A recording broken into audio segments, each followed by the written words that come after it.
नमस्कार मंडळी, मी आहे सागर. सध्या माझा क्रिकला प्रवास आहे, कारण क्रिकला माझी ट्रेनिंग चालू आहे थोड्या दिवसासाठी.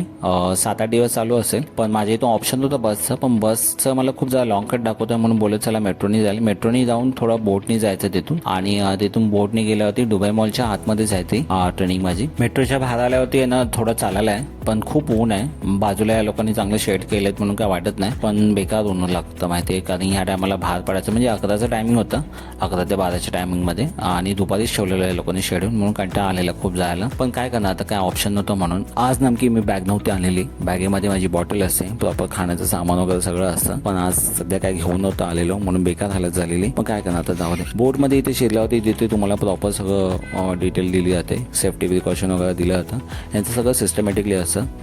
बोटच्या पाठीमागे पण प्रॉपर लिहून ठेवलेलं होतं की काय अलाउड आहे, काय अलाउड नाही आहे. मग बोटमध्ये बसल्यावरती प्रवास चालू झाला आपला रोजचा. मग बोलो आतमध्ये काय शूट करायला भेटणार नाही, पण बोलो बाहेर जेवढं तुम्हाला दाखवता येईल तेवढं दाखवतो. आणि बोलो आतमध्ये एकदा ट्रेनिंग चालू झालं ते शूट अलाउड नाही आहे. पण तुम्ही बघू शकता, मेट्रो स्टेशनच्या बाहेर आल्यावरती बोट पकडल्यावरती तुम्हाला समोर हा मॉल दिसतो, अवाढव्य छान आहे आतमध्ये मॉल. नक्की तुम्ही व्हिजिट करा. भेटूया मग पुढच्या ब्लॉगमध्ये. आणि दुबईमध्ये आला तर नक्की तुम्ही दुबई फिश मॉलला व्हिजिट करा.